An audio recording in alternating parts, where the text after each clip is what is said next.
There was only one car in the lot when I came back from my break, and the snow had already half buried it. The headlights were still on, idling under the powder, but no one was inside. Just the hum of the engine and a pair of boot prints trailing across the fresh white toward the side entrance.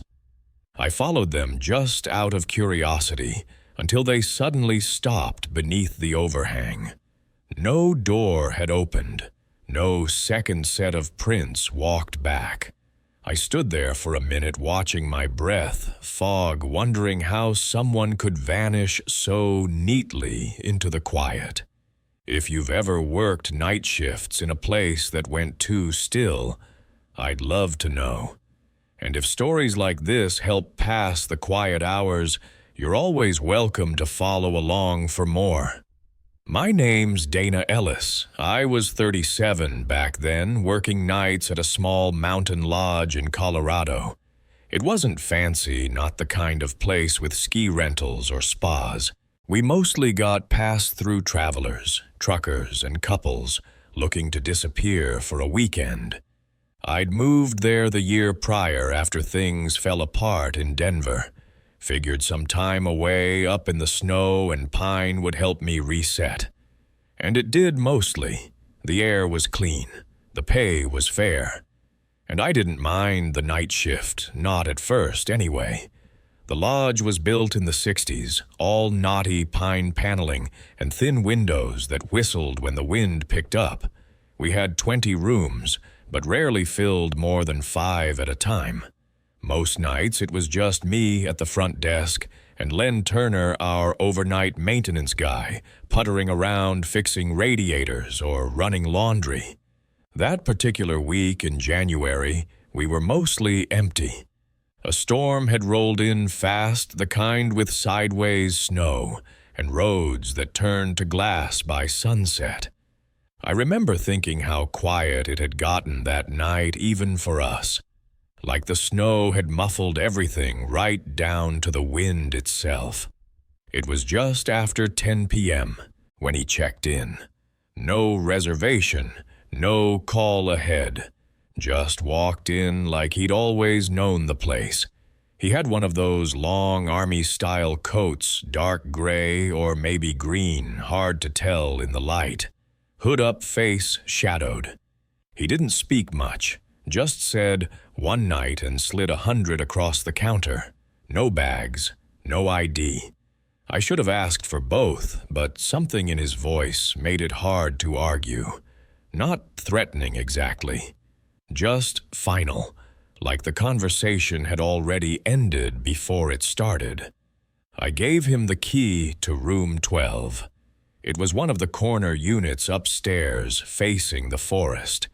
He took it without a word, turned, and walked out into the storm again back toward the car that was still idling in the snow. I waited a minute watching from the window. He didn't open the trunk or grab anything. Just stood there facing the trees for a while, then finally shut the car off and came back inside. That was the first thing that struck me as odd. No luggage, no phone charger, no coat removal. He kept everything on even once the room warmed up. I only know that because I brought him some towels about an hour later, and he opened the door just a crack, coat still buttoned to the chin. He didn't thank me. Didn't blink either. Just took the towels and shut the door. I remember standing there a moment longer than I meant to, listening. But the room was dead silent on the other side. Len came up behind me in the hallway, made me jump. He asked if I needed anything. I just shrugged and said, "Weird guest in 12. He gave me that half smile of his and said, "Aren't they all?" The rest of the night went quiet. I did some inventory in the supply room, then settled behind the desk with a crossword and a cup of old coffee. Around 2:30 a.m., I got up to stretch my legs and check the hall cams just to make sure the snow hadn't knocked anything loose. That's when I saw it. The camera feed for the second-floor hallway was glitching not fully out, just flickering like static had crept in from the edges. It had been fine an hour before. I called Len on the walkie, asked if he could go take a look. He grumbled, said he'd head up in a minute. A few minutes passed, then 10, then 15. I keyed the mic again. "Len, you up there?" Nothing. I waited a bit longer, watching the screen flicker and fade, then finally got up and grabbed my flashlight. The second floor was colder than it should have been. I could feel the draft as soon as I opened the stairwell door. One of the windows must have been cracked. The hallway was dim. Half the bulbs were burnt out months ago and never got replaced. I walked past room 10, room 11. When I got to room 12, I paused. The door wasn't shut all the way. It was cracked just enough to see the edge of the bed frame and the faintest blue glow coming from the inside, like a TV, except none of our rooms had one that color. I knocked lightly, then a little louder. No response. I should have walked away, but the cold and the silence and the fact that Len hadn't checked in at all pulled at me.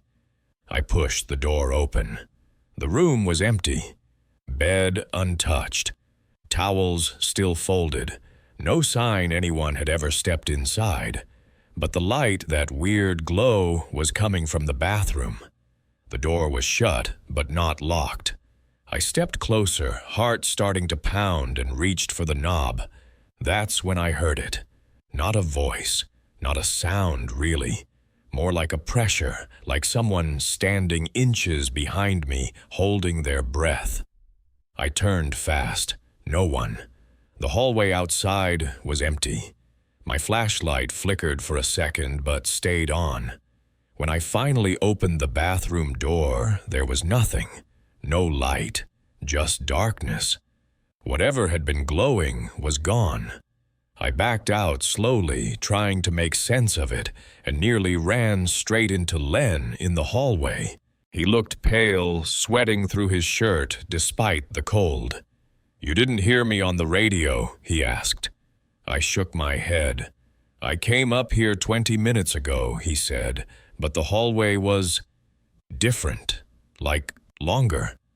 I walked and couldn't find the stairs again. Then I heard the door to 12 creak open, and I swear someone said my name. Not loud, just once. He wouldn't go into the room, just looked at it like it might bite. We locked it from the outside and flagged it for maintenance. In the morning I called the owner, told him what happened. He shrugged it off and said maybe the guest had left early, and we'd imagined the rest. But the security feed had frozen at 2:43 a.m. and didn't resume until after 4. There was no footage of Len entering the hallway, no footage of the man ever leaving his room, and yet the car was gone by dawn. To this day, I don't know who he was or how he left. But I think about the way the room felt when I stepped inside. Not just cold emptied out, like something had come and gone and left no trace it was ever there. Just that flicker in the camera. And the way the door still creaks open on its own, even now. I was 19 when I learned that being polite could get you hurt. Not because I did anything wrong, just because I lived across the hall from the wrong door. I'd just started my sophomore year at a small college in Michigan, and money was tight enough that I couldn't afford to be picky.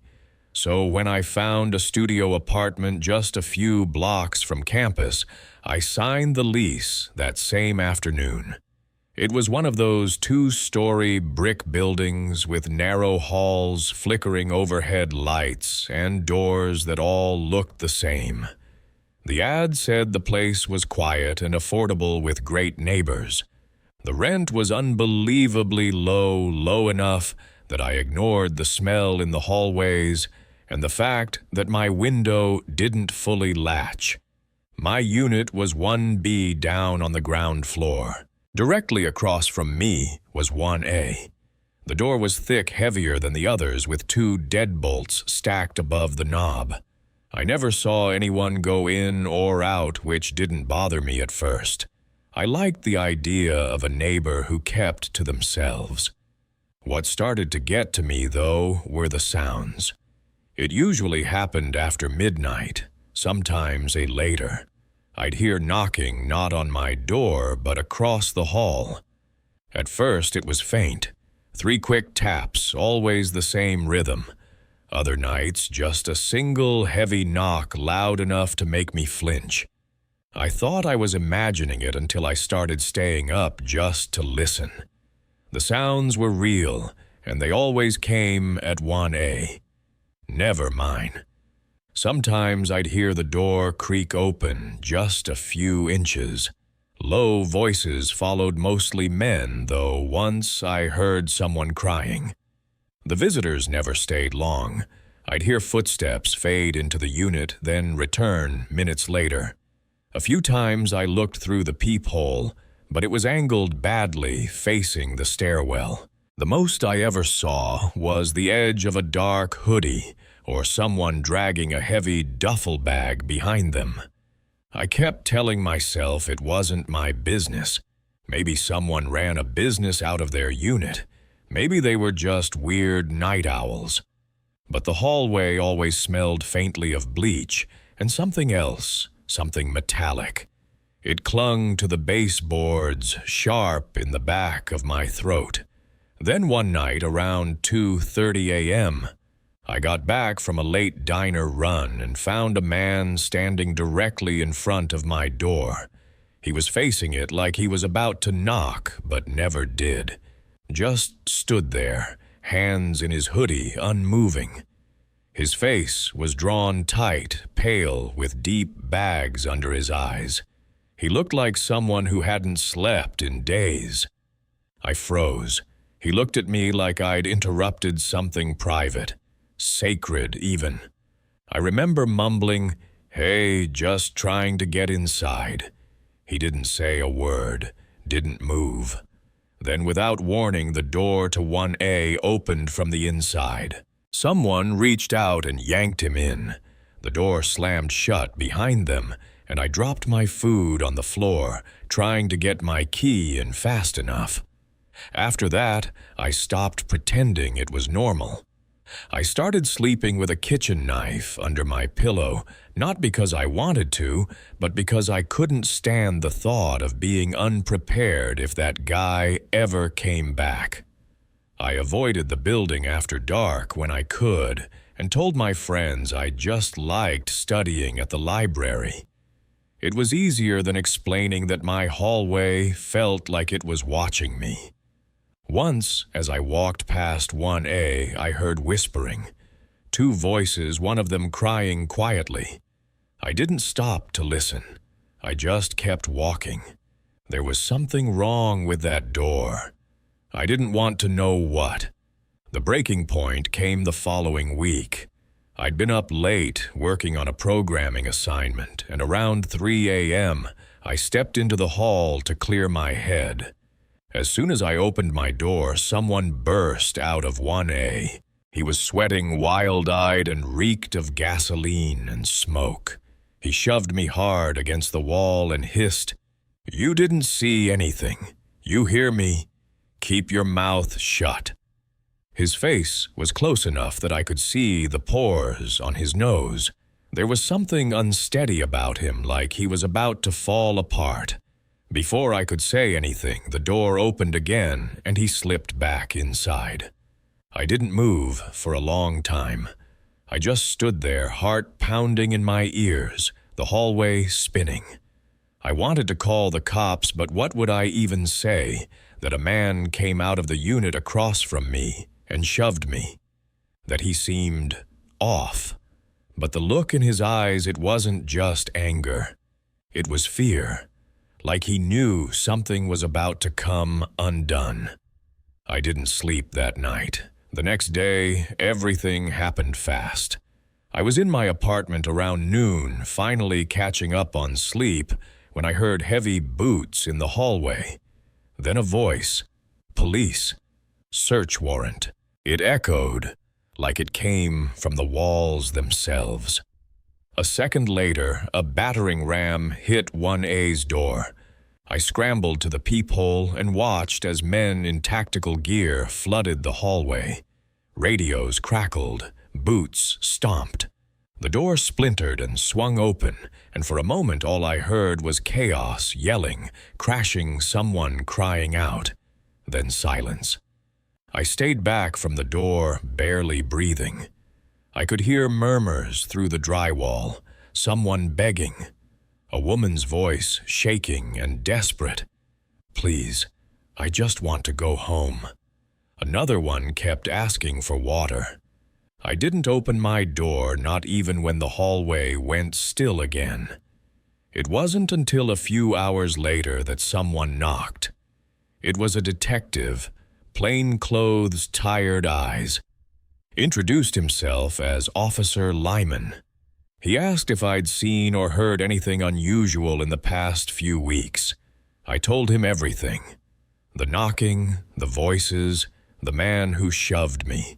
He just nodded and jotted things down like it wasn't the first time he'd heard any of it. I asked him flat out, what was going on in there?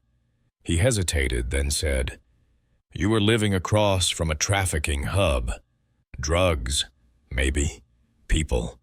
You're lucky you didn't get pulled into it." They boarded up 1A the next morning. Within a week, most of the tenants were gone. I don't know if they moved or were removed, but the building felt hollow after that, like it had been holding its breath for too long and finally exhaled. I stayed just long enough to find a new place. Those last few nights were the worst. The silence was heavier than the noise, like the hallway remembered. Sometimes I think about the people I heard behind that door. I never saw their faces, just fragments, echoes, a whisper in the drywall, a voice I chose to ignore. And every now and then I wonder what might have happened if I'd knocked first. Or if the man in the hoodie had pulled something from his pocket instead of walking away. It's strange to realize how close you can get to something monstrous, close enough to hear it breathe and still walk away. But it stays with you. I moved across the country, finished my degree somewhere else. Took a while for the panic attacks to stop, but even now I keep a knife by the bed, just in case. I grew up in the kind of suburb where nothing really happens, at least not the kind of things you remember. But there was one week when everything shifted, and I still don't have the words for why. It was the fall of 2004. I was 16, living with my parents in a quiet cul-de-sac outside Denver. The kind of neighborhood with basketball hoops above garages and plastic pumpkins on porches once October hit. People waved when they walked their dogs, and the mail always came right on time.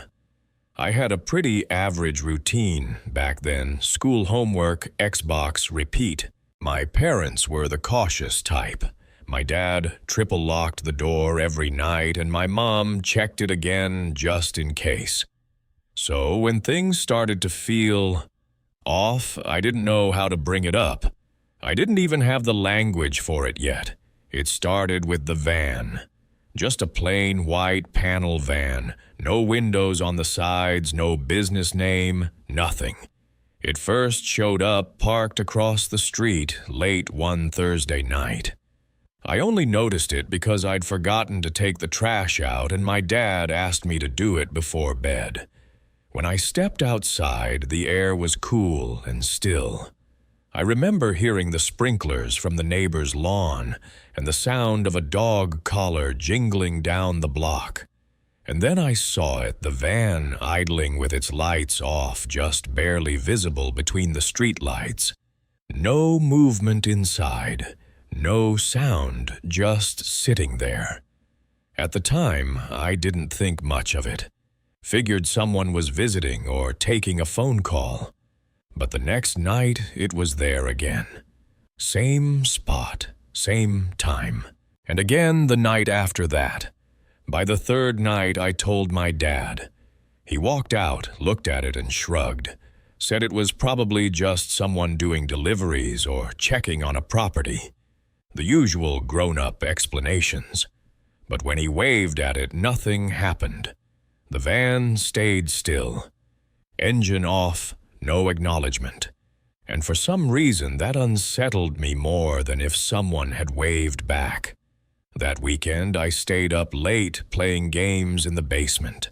Around 2 a.m., I got thirsty and headed to the kitchen. As I passed the front window, I peeked through the blinds, not expecting anything, just habit. But the van had moved. It was now parked directly across from our driveway, closer than before. The street was empty otherwise.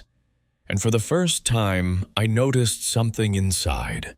There was someone in the passenger seat.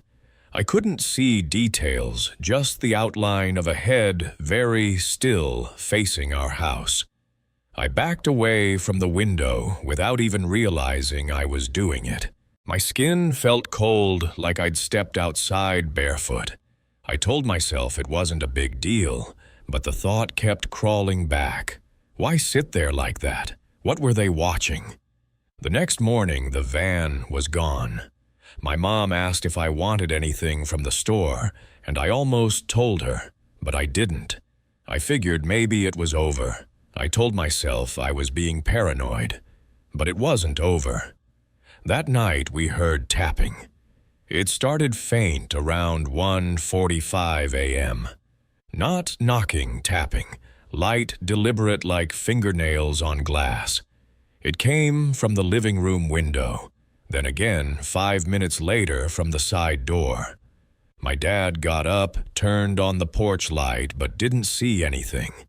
He checked the locks, walked the perimeter, and came back, shaking his head.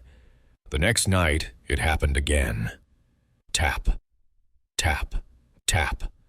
Always soft, always spaced apart, like whoever was doing it didn't care about being caught, only that we knew they were there. On Monday morning, my mom called the non-emergency police line. They sent a car out, had a quick chat with my parents, and said they'd drive through the neighborhood more often. That night, the van didn't show up. But on Tuesday, it was back. I was brushing my teeth around 11:30 when I heard something outside my window. Our bedrooms were all on the second floor, so I figured it must have been a tree branch or a bird. But when I pulled the curtain back just a little, I saw the van again, this time, idling in front of our house. Its headlights were on, but dimmed, and there was someone standing beside it looking up at the house, not moving, just staring. I dropped to the floor without thinking and crawled back toward the hallway. I didn't want to yell and wake everyone up, so I just sat there, heart thudding so loud I thought it would give me away. The police came again the next day. This time they asked if we had any cameras. We didn't. It wasn't common back then, especially in a neighborhood like ours. They promised to make note of it, told us to keep reporting anything unusual. That night, the van didn't appear. We tried to relax, but the tension stayed. Even dinner felt different, like the air in the house had gotten thicker. Everyone was quieter. Then came Thursday. I remember the date, October 14th. Around 3 a.m., I woke up to a sound I can still hear when everything's too quiet. Not tapping this time, scraping. A slow, dragging sound, like something rough moving across the driveway. I got out of bed and went to the window. The blinds were already slightly open. What I saw has stayed with me all these years. There were two figures beside the van. One stood by the rear doors. The other was kneeling in our driveway, tracing something into the concrete with a long piece of metal. I couldn't see what it was, just the motion. Over and over, slow, methodical, as if they were carving something. I didn't move. I didn't call out.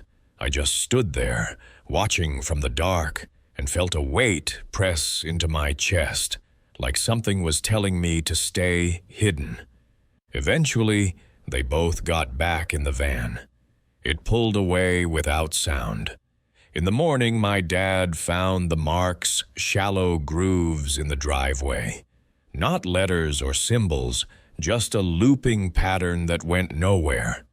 We took pictures, showed them to the police, but there was no real damage, no clear threat. They said they'd keep an eye on the area, but that we couldn't file a report for someone drawing in the dirt. We installed motion lights, and my dad borrowed a camcorder from work to try recording out the window. But after that night, the van didn't come back, not for a week. Then on a rainy Friday night, it returned one last time. It didn't park. It just rolled slowly down the street, headlights off, windows dark. My mom saw it first. She called us all to the front window, and we stood there together, side by side, watching it pass. For a moment, it stopped in front of our house, just long enough for the engine to go silent. Then it rolled on, never speeding, never turning. That was the last time we saw it. We filed a full report with the local precinct. A detective came out, asked some questions, and told us there'd been a few similar complaints in neighboring suburbs. He gave us his card, Sergeant Williams, and said to call if anything changed. But nothing ever did. The van never came back. The scratches faded. The quiet returned. But something shifted in our family after that. We triple-checked locks. Got a dog, even though my dad hated the idea. None of us ever said it directly, but we all felt it that someone, for a reason we'd never know, had picked our house, watched it, approached it, touched it, and then walked away. Not because we scared them off, but because I think they found something else. And for me, the worst part is not knowing what they wanted, or whether they ever got it. Back in 2022, I booked a solo Airbnb for a long weekend near the South Carolina coast. I thought it would be quiet. I didn't know what to make of the silence until it started watching me back. I was 29 then, still adjusting to working fully remote. I'd been freelancing for a few years, mostly design projects, marketing odds and ends. The kind of work that lives in your laptop and slowly melts your sense of time. That fall had been non-stop. Deadlines, revisions, another breakup, and a dozen missed calls from a mother who meant well, but never knew when to stop talking. So I booked a place just for me. Somewhere small, somewhere off the grid. The listing was simple. Private guest cottage 1 mile from the beach.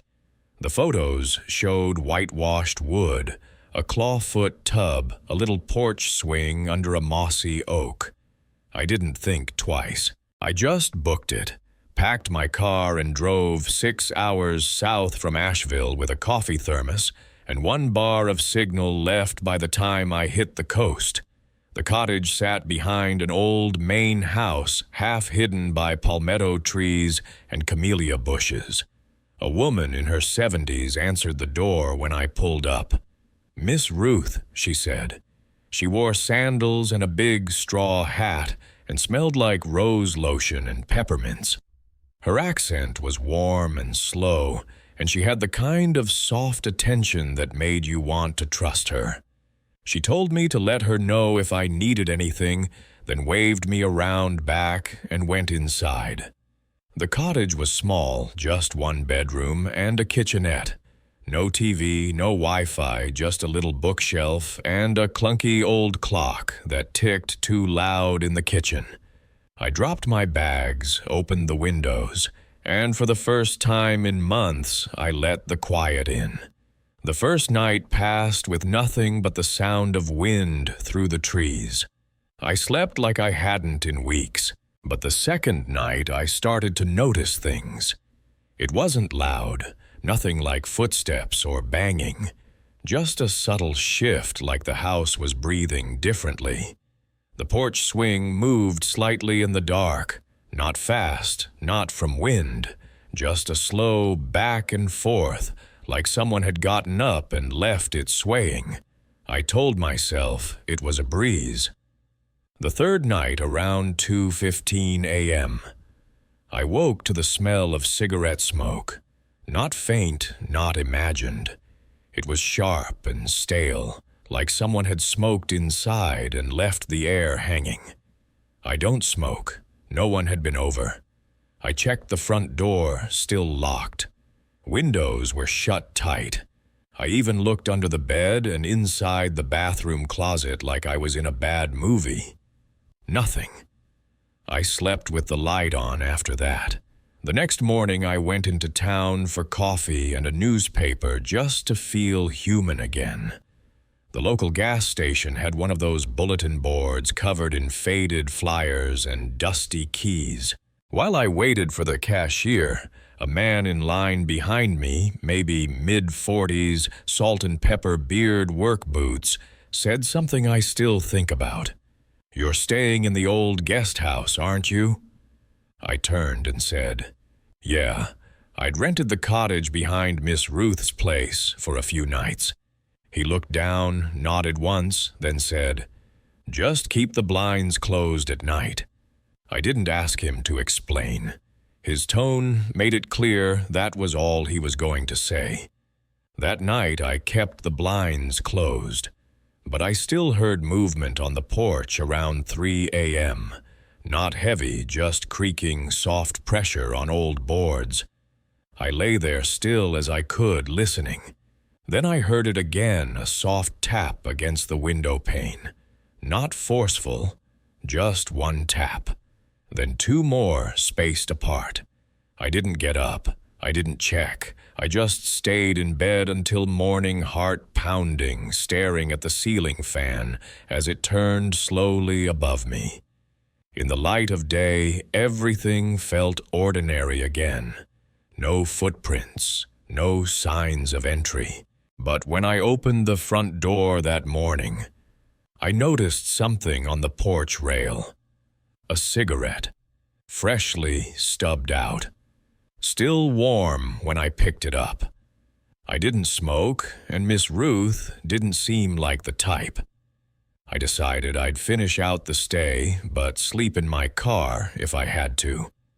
On my last night there, just before bed, I moved a chair under the doorknob and slid the only dresser I could lift halfway in front of the window. It felt silly, theatrical, but I wanted to feel like I'd done something. I left the lamp on low and climbed into bed fully dressed. It was around 2:40 when the creaking started again. This time, it didn't stop.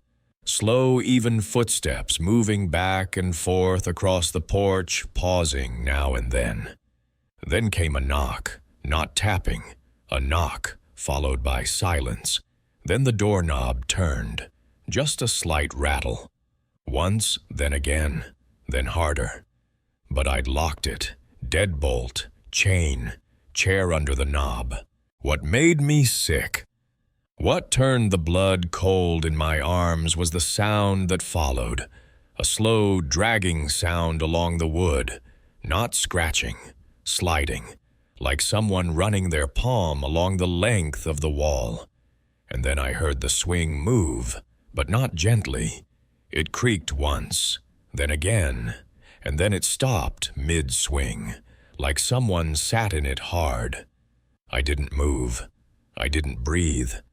I lay there staring at the crack beneath the door, watching for a shadow that never came.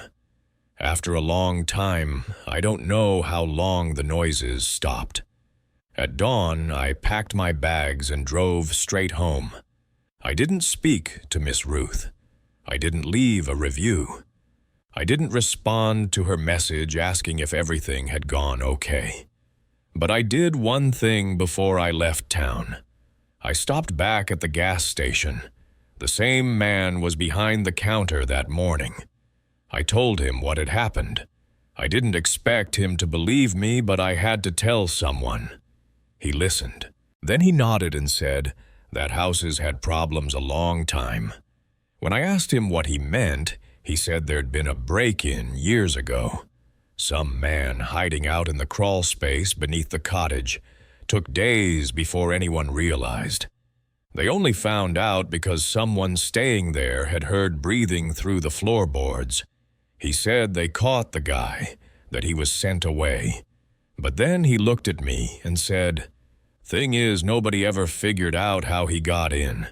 I haven't stayed in an Airbnb since, and I still double-check the doorknob if I smell cigarette smoke. I used to think the night shift was the safest time to work, fewer people, fewer problems.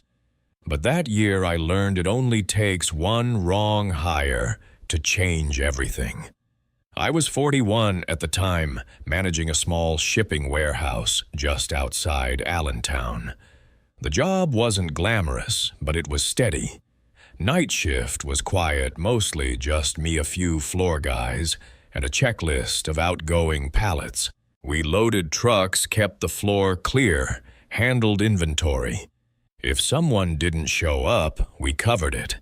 If something jammed in the compactor, I was the one who climbed in after it. Most of the crew had been there for years, blue-collar guys who kept to themselves. We had a rhythm, unspoken but solid. So when corporate sent over a new hire, some part-time temp to help cover sick leave, I figured it'd be the usual a week of training. Some confusion about the scanner, then they'd either get the hang of it or disappear.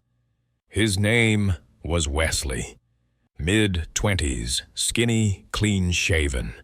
Showed up wearing a plain hoodie under his safety vest, didn't say much beyond, "Yes, sir," and "Got it."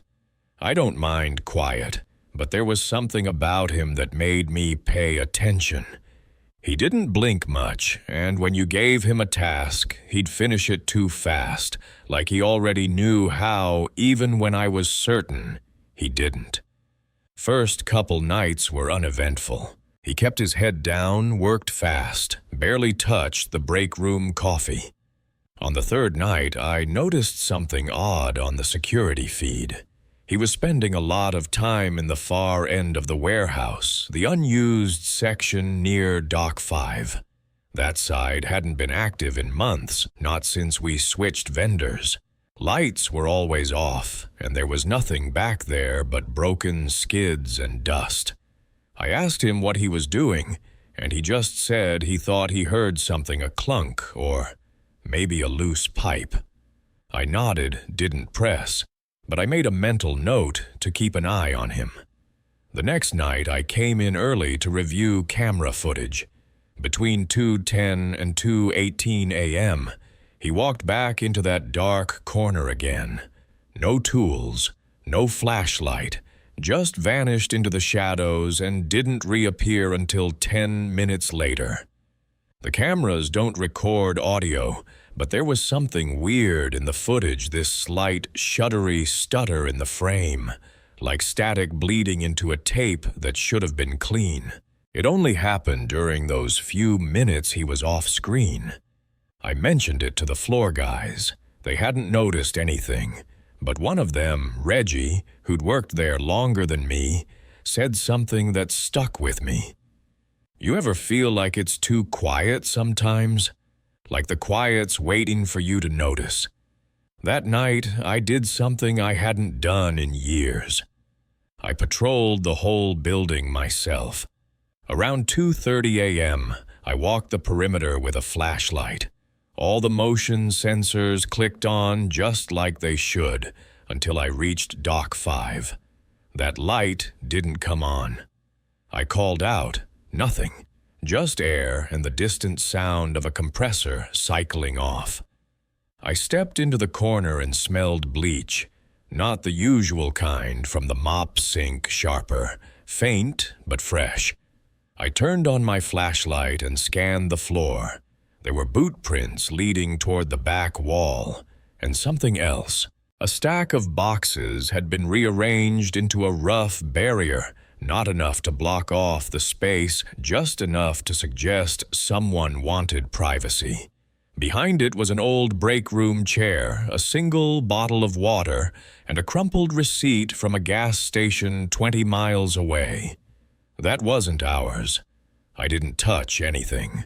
Just backed out slow, told myself I'd talk to Wesley the next night. Maybe he just needed space. Maybe he had anxiety. Maybe it was nothing. He didn't show up for work, didn't answer calls, didn't text back.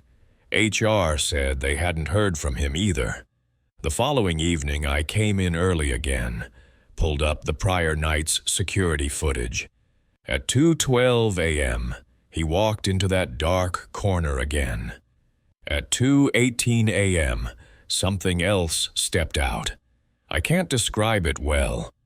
The figure on camera looked human, but not like Wesley. Taller, too thin, no jacket. And it moved wrong, too smooth, like someone gliding without lifting their feet. It walked straight down the aisle right past 3 cameras, and not one of them caught its face. I called the local precinct, told them we had a trespasser, maybe more. Officer Brewster showed up, middle-aged guy with a skeptical look and an over-polished badge. He walked the space with me, asked if anything had been taken. I said no. Then he asked if I was sure the cameras weren't glitching. I didn't argue. I just showed him the boot prints, the rearranged boxes, the bleach smell that hadn't gone away. He said he'd file a report and keep an eye out. Nothing happened the next night, or the night after. But the third night at exactly 2:12 a.m., I heard the back dock creak open. No one was scheduled. I was the only one inside. I called out, flashlight in hand, and walked the length of the building. There was no one there, but when I checked the camera afterward, the feed cut out for 8 full minutes. Just static. When it came back, everything was still. Nothing moved. I quit the job 2 weeks later. Told myself I needed better hours, maybe a change of pace. But the truth is, I couldn't keep watching that timestamp every night. Couldn't keep waiting for the sound of those quiet footsteps across the dock. The strangest part, about a month later, I got a letter in the mail. No return address. Just a folded receipt from the same gas station, different date, same. Total. On the back was a hand-drawn diagram of the warehouse.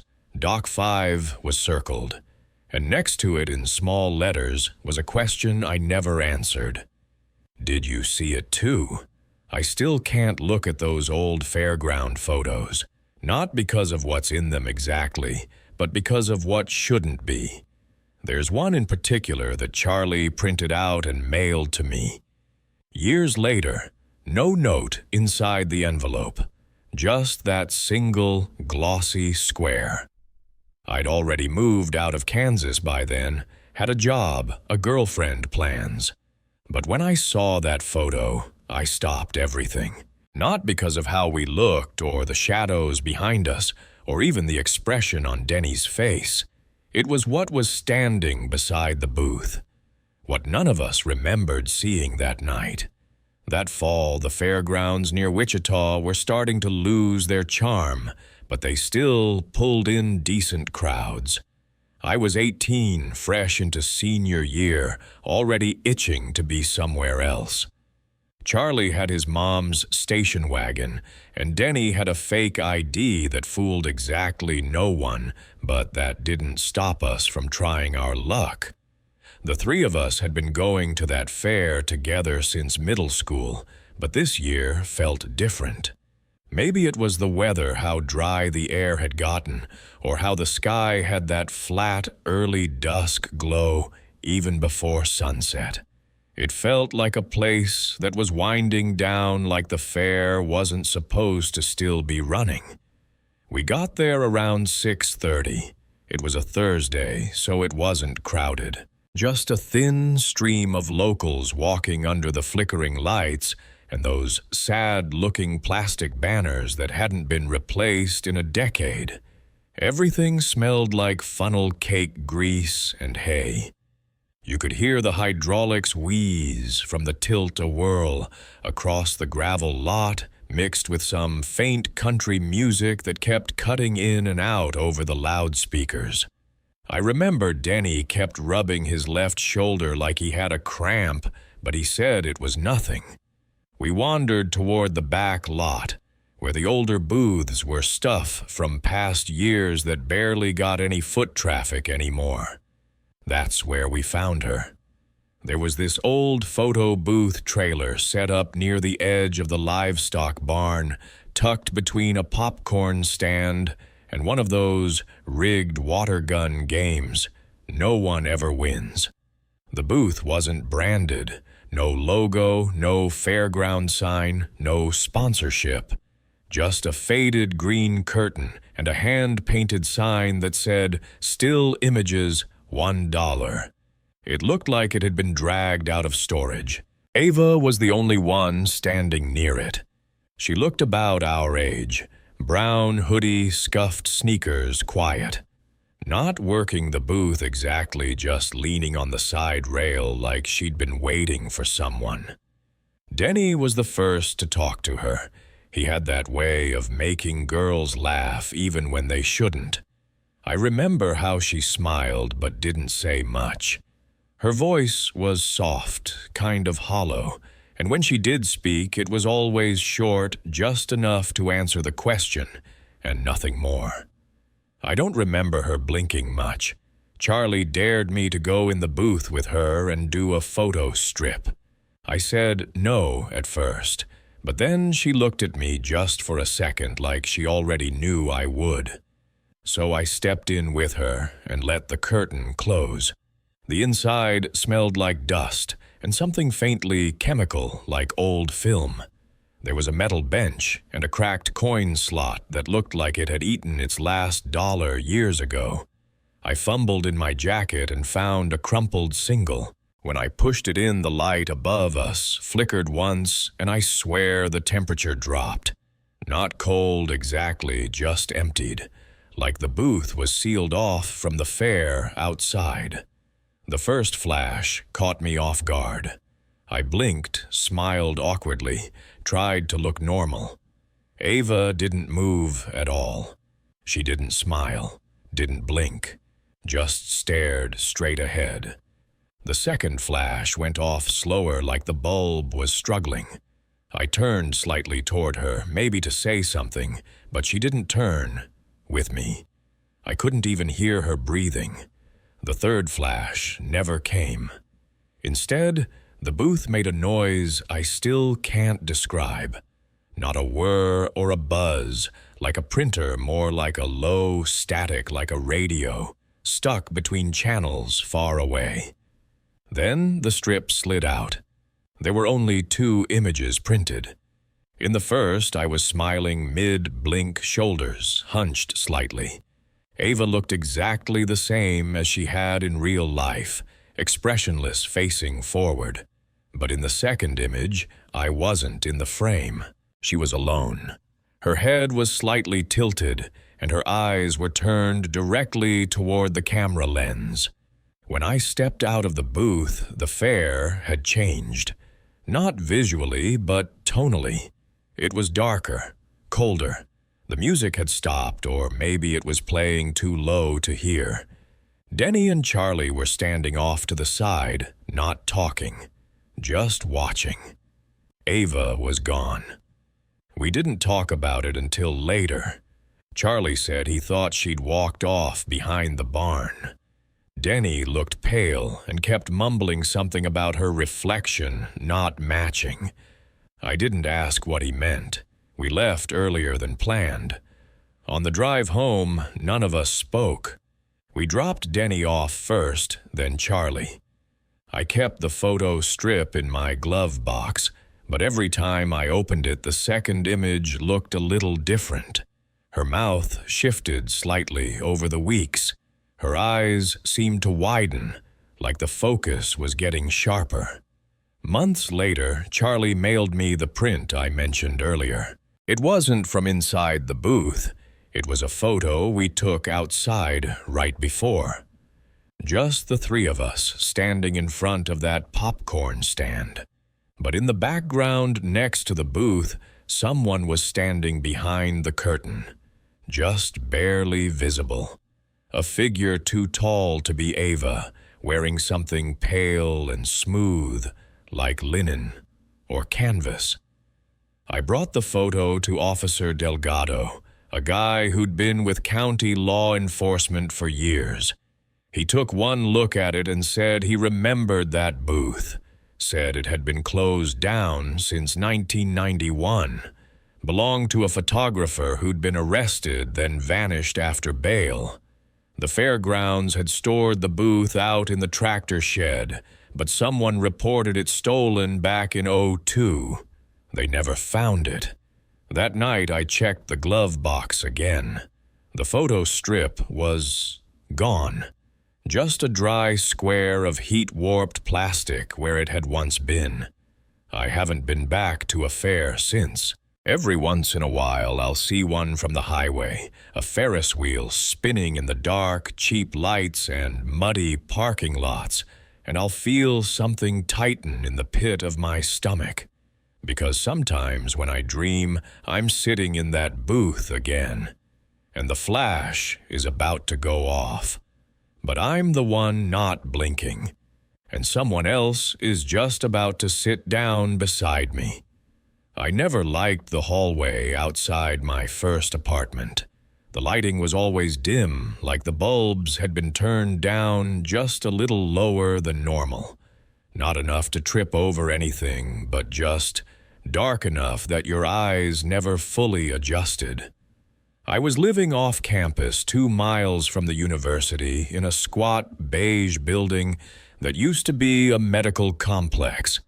Rent was cheap, and my student loan refund was already stretched thin, so I didn't complain much. But even now, almost 10 years later, I can still picture the exact sound of my key turning in that sticky lock, and the way I'd glance toward the unit across from mine every time I came home. It was labeled 1A. No decorations on the door, just a silver peephole and a mailbox slot that never seemed to be used. I don't know who lived there, but someone did. You'd hear faint sounds, sometimes furniture dragging water running footsteps late at night, but I never saw anyone go in or out, not once. I lived there for 9 months. The landlord, a guy named Gerald, told me, when I signed the lease, that the building was mostly students and a few retirees. He was vague about which was which. The guy in 1A, whoever he was, never made trouble. No complaints, no loud music, just nothing. I asked the mail carrier once, a woman who looked like she'd been doing that route forever, if anyone actually lived across from me. She paused for a second too long and said, "Someone picks up their mail." That was all. One night in late October, I was pulling an all-nighter for a midterm project. My desk was pushed up against the window, and I had the blinds half closed.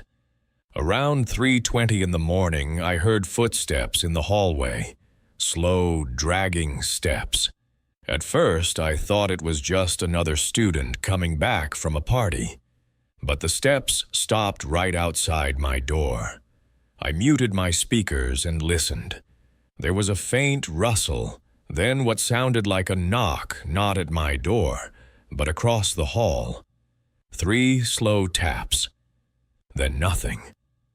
I waited a full minute before getting up and quietly opening my door a crack. The hallway was empty. The door to 1A looked exactly the same as always, but I was sure I'd heard someone knocking. I went back to work, chalked it up to stress and too much caffeine. But the next night it happened again. Same time, same slow steps, same knock. This time I stayed in bed and didn't move. I just listened. After the third night, I started keeping track. It didn't happen every night, but when it did, it was always after 3 a.m., and always those 3 knocks.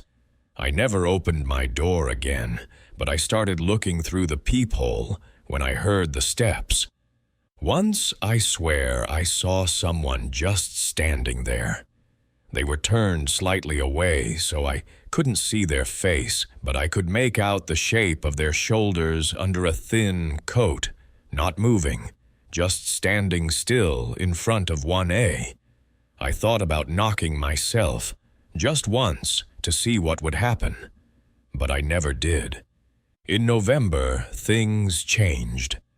One night, the knocking came earlier around 2:45, and it happened twice. Once on 1A, then again on my door. 3 soft taps. I held my breath and looked through the peephole, but whoever it was had already moved on. After that, the building didn't feel the same. It got colder somehow. Not in temperature exactly, but in atmosphere. Like the air itself had thinned out.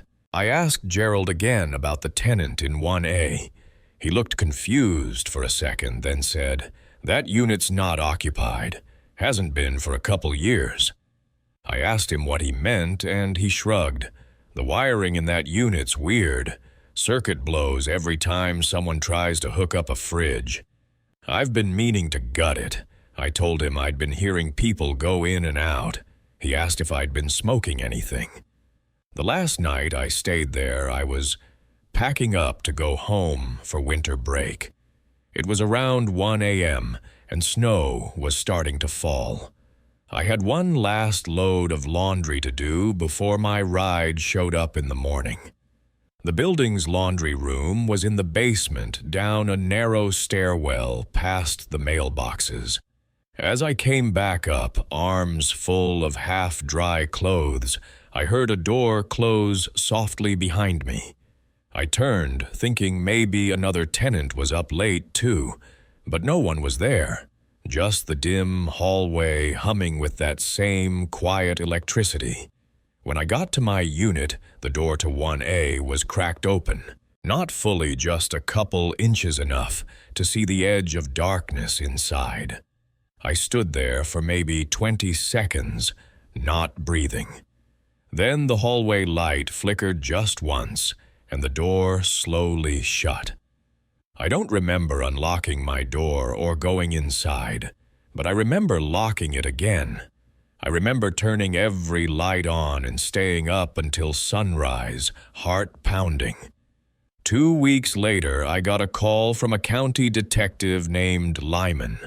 He said they were investigating something irregular involving the property. Apparently, one of the building's maintenance workers had reported signs of recent occupancy in Unit 1A. Food wrappers, cigarette butts, a stack of newspaper clippings with certain lines underlined. No record of entry. Lyman asked if I'd ever seen anyone come or go from that apartment. I said no. He asked if I'd ever heard knocking. I said yes. Then he asked, and I remember this exactly, "Did anyone ever knock on your door in the same pattern?" When I didn't answer right away, he said, "That's usually how it starts." That was the last one I'll share tonight. Thinking back on these stories, I'm not sure what unsettles me more, the strange things people witnessed or the way they've lived with them in silence for years. Most of these accounts didn't make the news. There were no headlines or police chases or paranormal investigations. Just quiet, unfinished events that stayed with someone long after the night was over. Places where time slips sideways. People who shouldn't have known your name. Hallways that don't lead back the way you came. If there's one thing I've learned from listening to these stories, it's that the strangest things never announce themselves. They come quietly.